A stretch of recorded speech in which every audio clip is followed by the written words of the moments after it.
सावी zone मराठीमध्ये मी सावी तुमचं खूप खूप मनापासून स्वागत करते. आज मी तुम्हाला तांदूळ न भिजवता अगदी झटपट अनारसे बनवून दाखवणार आहे.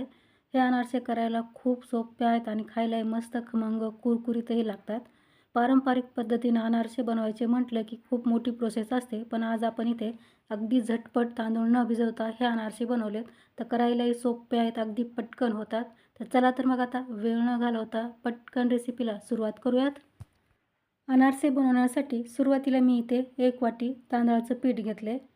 पीठ आपल्याला इथे छान बारीक घ्यायचं आहे पहा, जाडसर पिठाचा वापर करायचा नाही.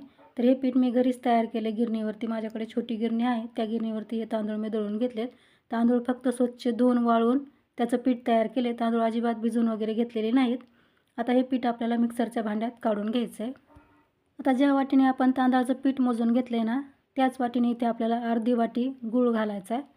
तर गूळ मी बारीक चिरून घेतला आहे. तुम्ही किसूनसुद्धा गुळाचा वापर करू शकता. आता इथे मी एक केळी घेतली आहे पहा. ही केळी मी नैसर्गिकरित्या पिकवून घेतलेली आहे. आमच्याकडे पहा केळीचं झाड आहे आणि त्याला मस्त केळी आल्या होत्या.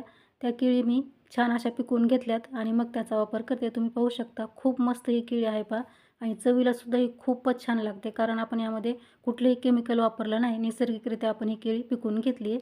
आता अर्धी केळी आपण यामध्ये घातली आहे. आता अर्धी केळी मी बाजूला ठेवते.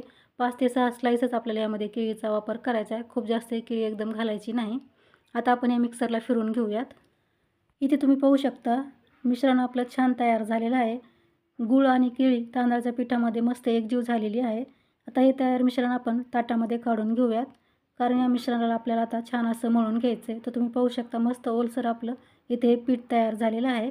हे पीठ मळताना ना मला दुधाची गरज लागली नाही, पण तुम्हाला जर थोडंसं ड्राय वाटलं ना पीठ, तर तुम्ही यामध्ये अगदी थोडंसं दूध घालून याला छान एकजीव करून घेऊ शकता, म्हणजे मळून घेऊ शकता. पण इथे मला मळताना पहा बिलकुलसुद्धा दूध लागलं नाही.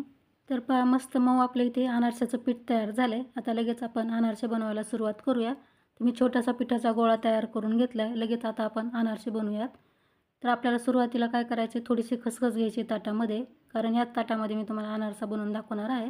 ती थोडीशी अशी पसरवून घ्यायची. आता तयार गोळा आपल्याला यावरती ठेवून अशा प्रकारे याचा अनारसा तयार करायचा आहे.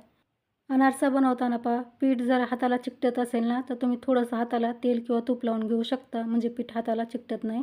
आपल्याला पटकन अनारसा तयार करता येतो.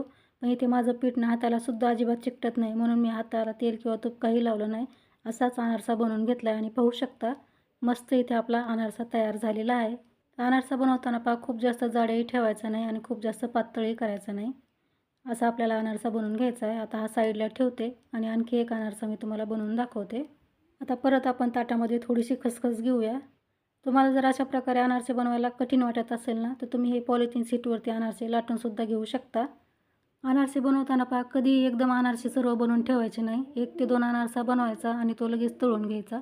आपण जर अनारसे बनवून ठेवले ना, तर ते थोडंसं पीठ पातळ होतं आणि मग आपल्याला कढईमध्ये टाकताना अनारसा प्रॉब्लेम येऊ शकतो. हाताला चिकटतं पहा.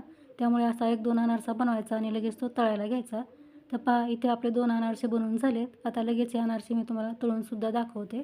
इथे मी तेल अगोदरच गरम करायला ठेवलं होतं. अनारसा तेलात सोडताना पहा खसखसची बाजू आपल्याला वरच्या बाजूलाच ठेवायची आहे आणि अशा प्रकारे अनारसा तळून घ्यायचा आहे. तेलात अनारसा सोडल्यानंतर गॅसची फ्लेमसुद्धा आपल्याला लो ठेवायची आहे आणि लो गॅसवरती असा मस्त अनारसा तळून घ्यायचा आहे. तर तुम्ही बघू शकता खूप सुंदर इथे आपला अनारसा तयार झाला आहे. आता आणखी एक अनारसा मी तुम्हाला तळून दाखवते.